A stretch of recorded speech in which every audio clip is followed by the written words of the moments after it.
It's one of the biggest brands in business history.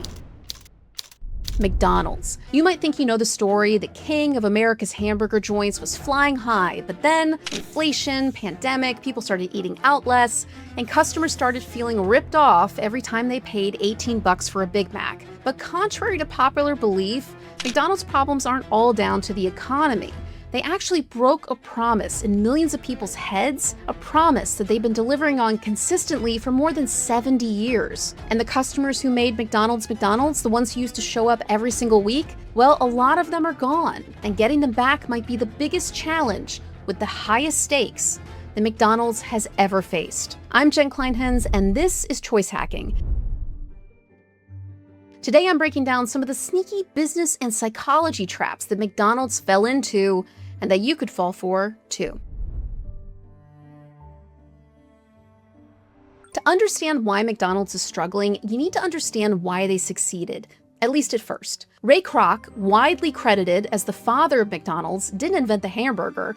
He didn't even invent McDonald's. That was two brothers, Richard and Maurice McDonald. Ray Kroc was a milkshake machine salesman who spotted the potential of the brand when it was just one busy local restaurant in San Bernardino, California. He saw what the McDonald's brothers didn't, that a simple, cheap menu delivered consistently over time could create a brand that would take over America and eventually the world. You could walk into a McDonald's in Ohio and get the same fries that you get in a McDo in Paris, France. Same burger in Atlanta, Georgia that you get in a Macca's next to the Sydney Harbor Bridge. Roughly the same price, definitely the same experience, and no surprises. That's what allowed McDonald's to grow into the world's most recognizable fast food brand. That psychological connection between McDonald's and cheap, consistent food is burned into the world's psyche after nearly 100 years of consistent messaging, marketing, and repeat experiences. It created a brand so big that it felt like it couldn't fail, until a few years ago, that is.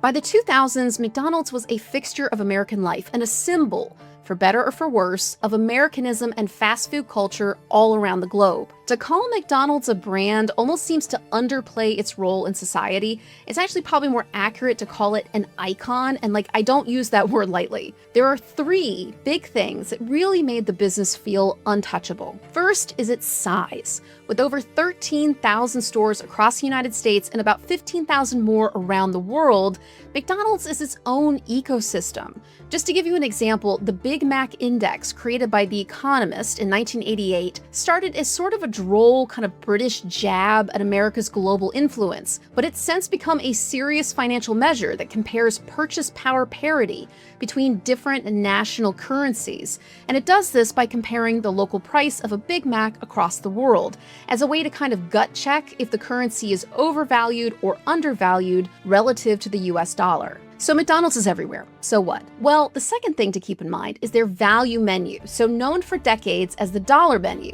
is where you could pick and choose between McDonald's items that were $1 a piece. The dollar menu lasted until 2013, when inflation finally made it impossible to keep it around. It then transformed eventually into a $1, $2, and $3 value menu until 2022, when it disappeared completely. The dollar menu wasn't just a cheap place to get a meal, it was a symbol for the whole McDonald's brand. It was a place where anybody could get a hot, consistent, decent, and really cheap meal, no matter how good or bad their financial situation. Third, and this is the most important one, McDonald's was the go-to for lower and middle-income families. These families aren't just a nice group of customers to target. As far as McDonald's is concerned, they are the brand. For these lower and middle-income families, McDonald's wasn't just a burger chain. For millions of people on a budget, it was the one place where you could always afford to kind of splash a little cash on a family meal out of the house without breaking the bank. By 2019, McDonald's was flying. They'd survived countless changes in customer taste, dozens of formidable competitors at home and abroad, even multiple recessions and the 2008 financial crisis. But they were about to be dealt a 1-2 punch that was different and more dangerous than any of the disasters that they'd weathered in the past, because it threatened the very idea of McDonald's and what made it so dominant for so many years. Now, it'll come as no surprise that the first blow McDonald's faced was the pandemic, which wrecked McDonald's cost structure. Of all the fast food brands out there, McDonald's actually seemed like it would be the one brand who could easily weather a storm like this, because McDonald's has spent decades and millions, maybe billions of dollars to build resilience into its supply chain, which means just in case shortages or delays happen, within certain limits, they're able to manage those shortages and keep delivering hamburgers and McNuggets and French fries to their stores. While they aren't technically a vertically integrated company, meaning they don't own the farms that raise their chickens and cattle or the Coca-Cola fields where wild soda pop is grown, they do have very strong relationships with their suppliers, many of whom don't supply any other companies. But what happened in 2020 was like a perfect storm of supply chain restrictions, disruption to the restaurant experience, and rising costs for things like packaging. In short, everything got way more expensive all at once. Those rising costs left every fast food brand scrambling to cover expenses without raising prices, which of course they couldn't do for long. And once prices started to go up and customers started to notice, no company was more damaged by this than McDonald's because of how tightly their brand was intertwined with the idea of cheap, consistent food inside of their customers' minds. And to make matters worse, rising prices weren't their biggest challenge. It was what McDonald's leadership team did in response and that their competitors then reacted to that actually did a ton of damage.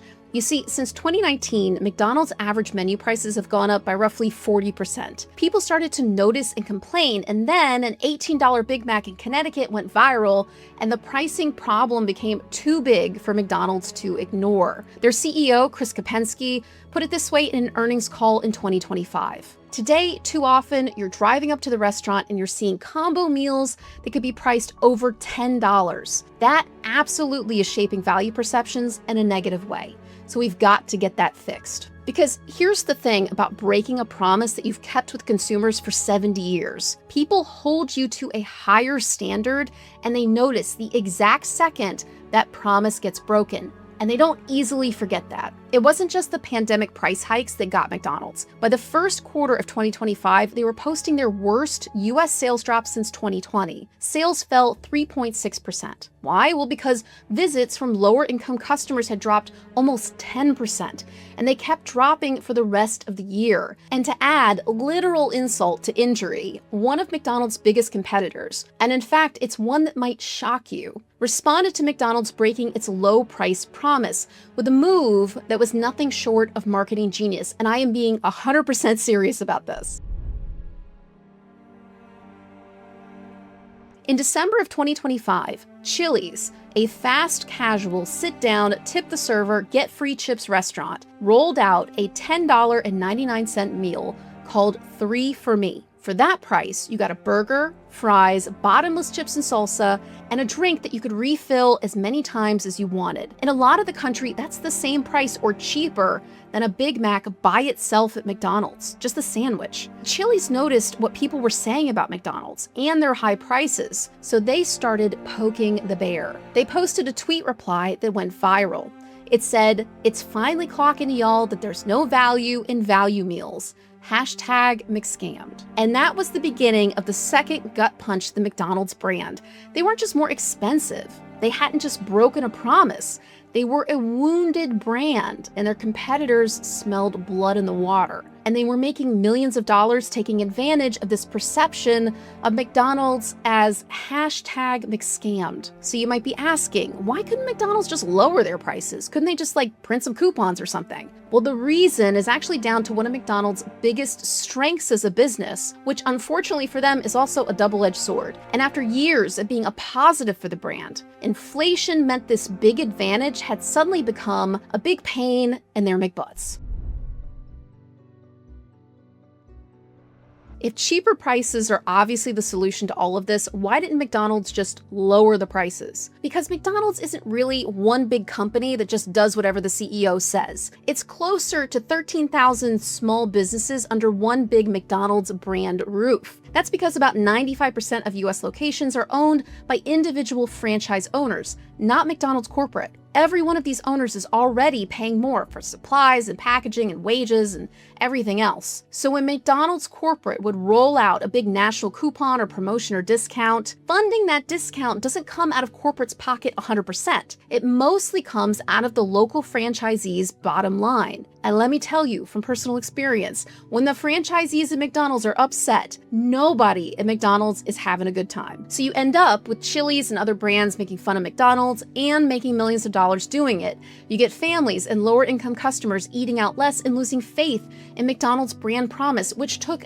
decades to create. Higher and higher prices, and to top it off, now you have a tug of war between corporate and the franchisees. Corporate needs cheaper prices to win families back because corporate is like the mitochondria, it's the powerhouse of the cell. They handle marketing and product development and national advertising, the stuff that powers the brand. But the franchise owners that are actually running the stores need enough money left over after the food and supply and crew costs to keep the lights on and pay McDonald's corporate their rent and franchise fees, which are about 8% a month. Because yes, the franchisees have to pay rent because McDonald's is basically a real estate company, which is a fun fact that we've all heard about a million times by now. And look, neither side is wrong exactly. They just have different incentives, different ways to measure success, and a different set of priorities. But the thing is, the person standing at the counter is the one who ends up paying the price. The situation actually got tense enough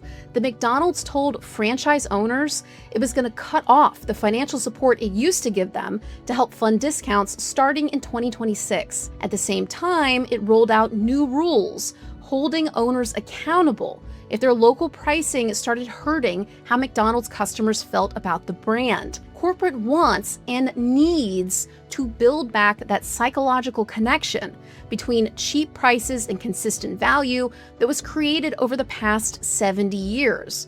But owners have a harder time thinking in the decades it takes for a brand to be built or rebuilt in the minds of a customer. The owners are mostly just trying to survive day by day and quarter by quarter. And all of this drama is being driven by something that's essentially out of everybody's hands. How do you keep customers thinking that you are the place for cheap, consistent food when you can't be the place for cheap, consistent food anymore?